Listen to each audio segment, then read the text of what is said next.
Morning folks, Phil here from Telford Koi Pond. Bit of a short unboxing video today. When I was at the BKKS show in Coventry a couple of weekends ago, I treated myself to a fish feeder. I've wanted one for ages and ages. This one came across at the right price basically. So yeah, I treated myself to a fish feeder. So this video is really just unboxing it and having a quick look at it. So I'll spin you around to said item. So I went for the JBL Pro Pond Auto Food Fish Feeder.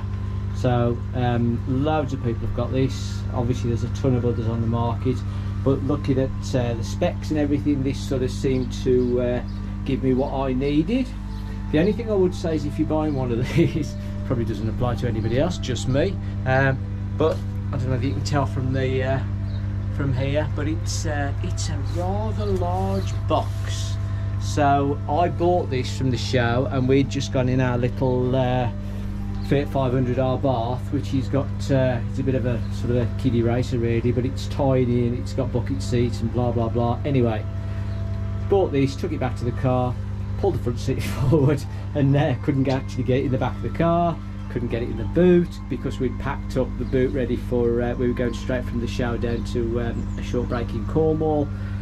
So luckily Craig, aka Scrag68, came to the rescue. God bless you, sir. And he actually took this home for us while we went off on holiday, and again very kindly he actually turned up with it yesterday to bring it over to me, so appreciate that. So this is what it is. This is the box. As I say, the details are on the side there. It's 25 litre capacity. It's solar and mains operated, the solar being why I really bought it. Up to 24 feeds a day. At the moment I'm lucky enough to work from home, so I feed the fish whenever I want, but as a static feeder, I don't know if you can see that on the covers there, I use one of those P7000 feeders, which are absolutely great and fairly bulletproof to be honest, but you can only feed 3 times a day. So anyway, so this does up to 24 feeds, 10 settings. It's got 2 throwing ranges, so either 0.5 metre or 1 metre. It's got a temperature sensor included, low feed indicator, an externally accessible control panel, and obviously you can see all the bits and pieces it comes with there. So I have just slit the top of this to make sure there's something in there, so I'll just put you down a second while I get the actual unit out, and then we can have a look at it.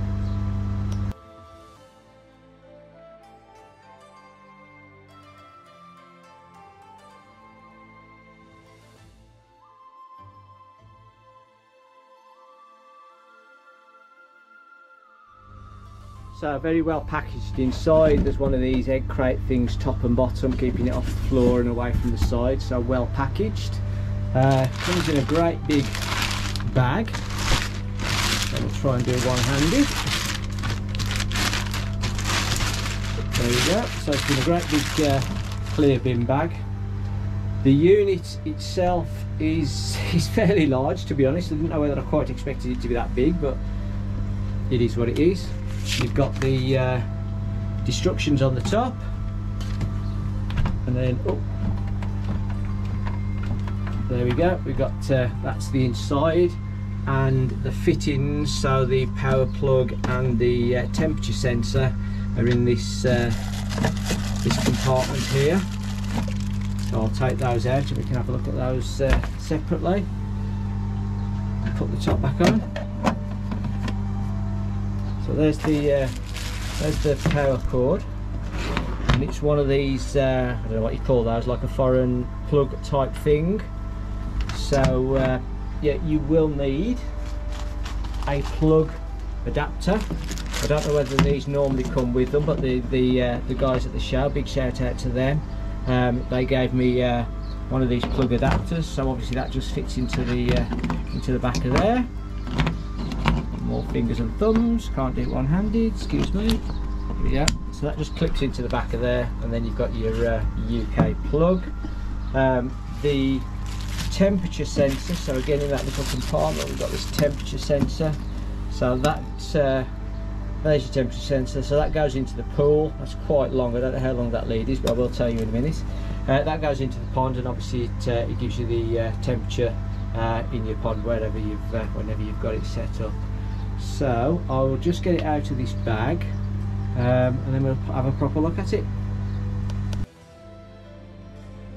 So you've got the instructions there in English.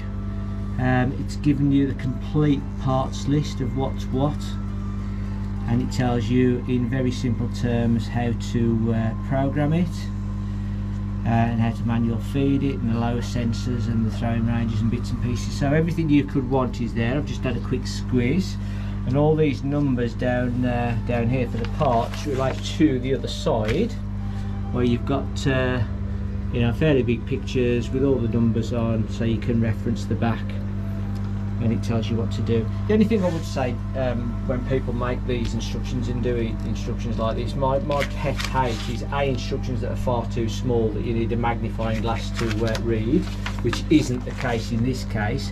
But when I'm reading down this, I want to look what 1 is, what 2 is, what 10 is, what 17 is. What I don't want to do is keep having to turn over and then find the number and then go back. And I know it's just me being pedantic, but anyway, other than that, the instructions are fine. What was also in the bottom of the feeder was this, it looks like a foot kit, which is obviously referenced there. So I think basically when you look at the feet, each foot's got one of these big bolts in, and I think they're probably for you to be able to, like a washing machine, screw them up, screw them down, so you can get it level on whatever surface you're using. And then if you want to actually fit this solid to a structure, I don't know if you're on a wooden board or something, I think these feet here are then meant to, yeah, they're meant to go on there like that and stick out the end. So you've got, from, this is obviously upside down, so you've got somewhere on the other side you can screw it into something. Don't know, there's only two anyway, there's only 2 feet, and according to the instructions they both go on the back too. So I don't think I should use that, to be honest, because it's quite a heavy thing anyway, but again, a good option. So I'm going to just screw these down so they're at least not going to fall out, so they are just finger tight when you open the packet. So that's so bear in mind we're looking at the bottom of the unit there. This is the actual thrower, so this is the back of the unit. We're actually looking at the thrower there, and you can take this off. Let me just try and do it one-handed. So you lift this clip a little bit and then slide it forward. No, you have to admit defeat. Bear with me a sec. So once you've lifted that little clip up, the whole lot just slides forward. And then this is the plate that actually rotates and spins your food off, and I think it recommends you just cleaning that with a paintbrush or a little brush every now and again.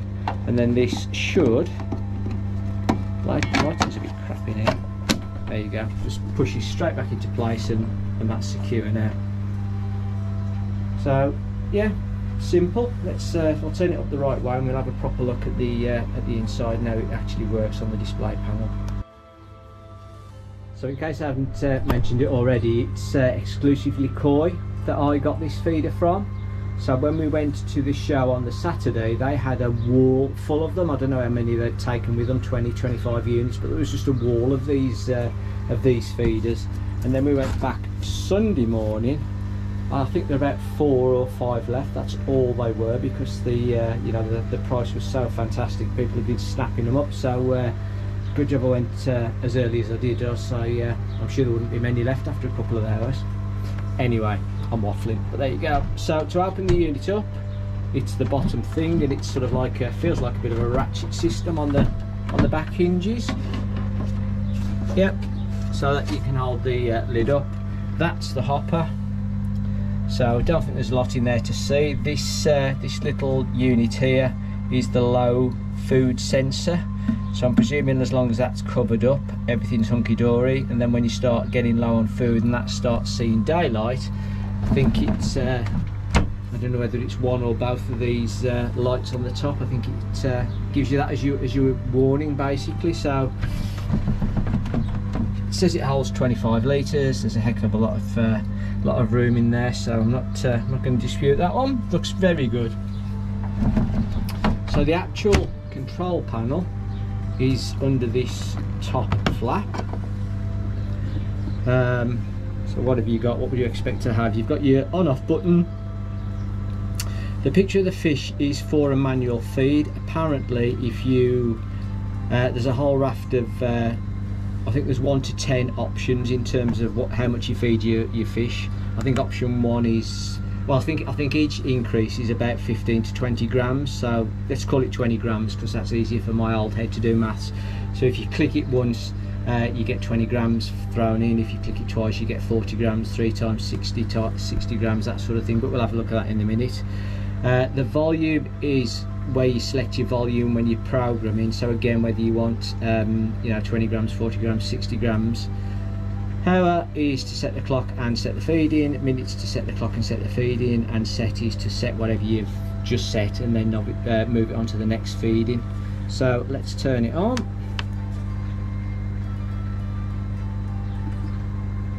Oh, you can see the red, I don't know if you saw that, you can see the red flashes there, because obviously there's nothing in it at the minute, so that's the low warning sensor working. Very good.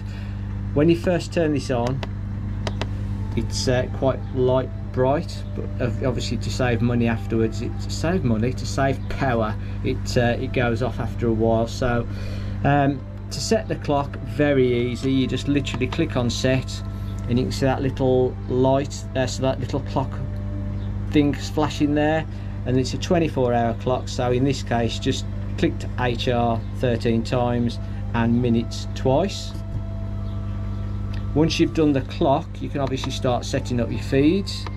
So feed 1, I've just played around with this, so again exactly the same. Feed 1 I've set for 8 o'clock in the morning, so let's just click the hours 8 times and didn't do anything with the minutes.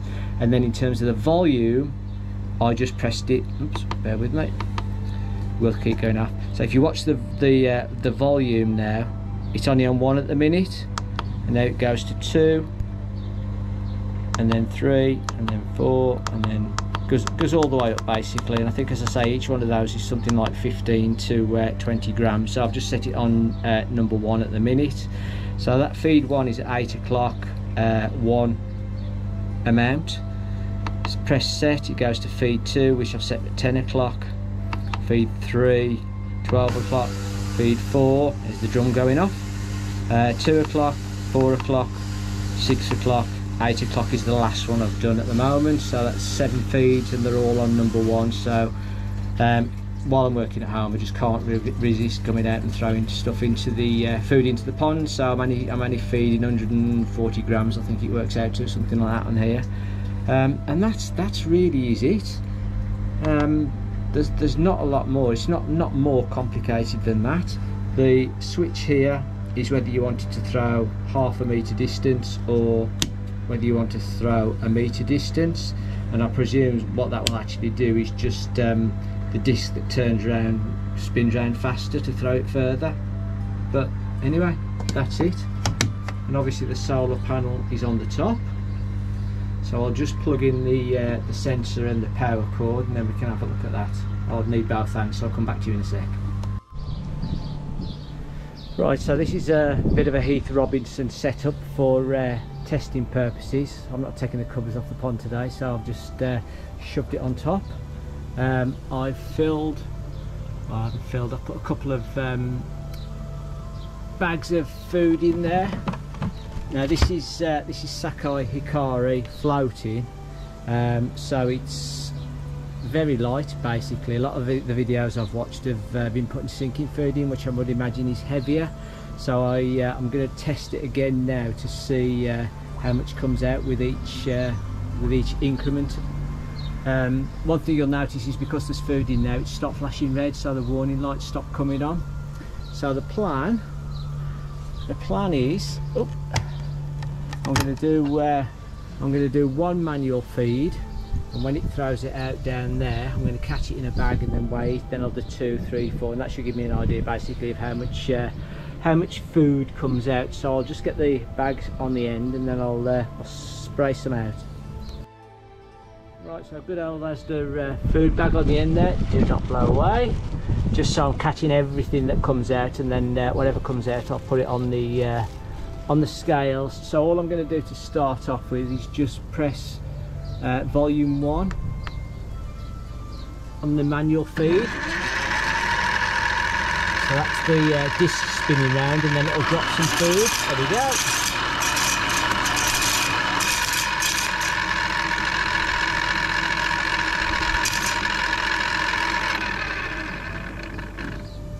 That was exciting.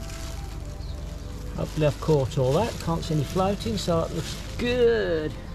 So we'll just go and pop that in the filter house on the scales, which are obviously already set up, ready to go. Just putting a lid on there, turning it on with the lid on, and then obviously I haven't got to bother tarring it or anything. So, right, let me just put this down a second, then I'll come back to you.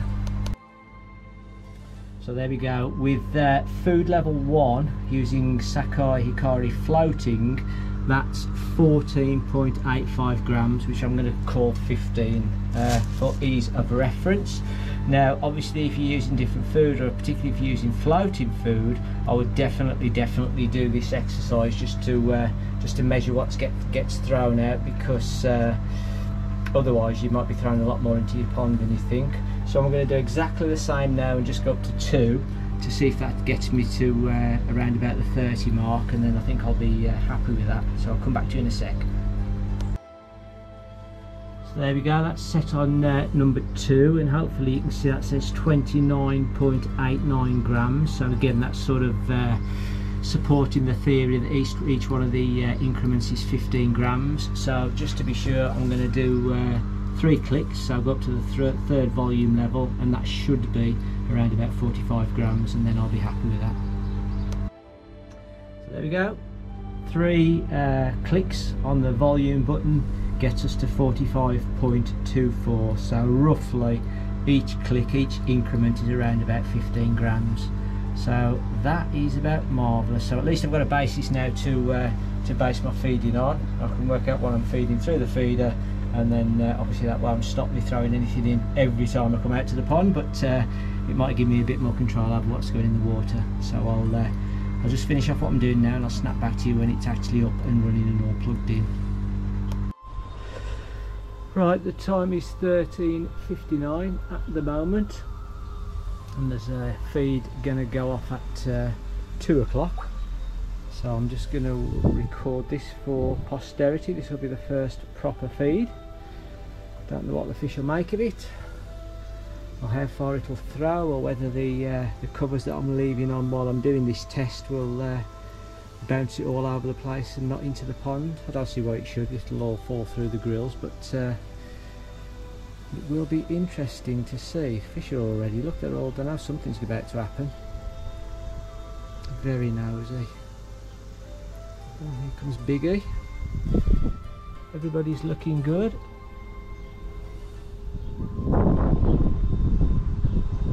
Yeah, even Biggie's recovered after he decided to take a jump out of the pond 4 or 5 weeks ago now.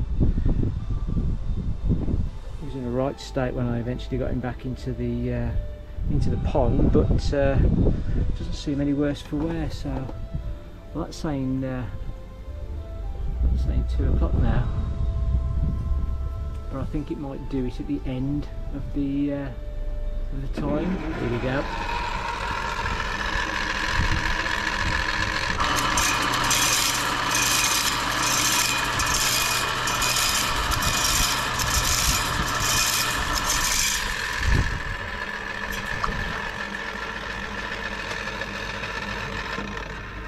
Well, that's certainly good distribution. I'm going to lose some on the wooden battens that hold the fence in place, so obviously I'm going to need to do something about that. But in terms of actually throwing it across the pond, and obviously when the pond covers aren't on, it will be absolutely super duper. But no, I'm quite impressed with that. It's good. Yeah, I think we'll call that a success for the first trial.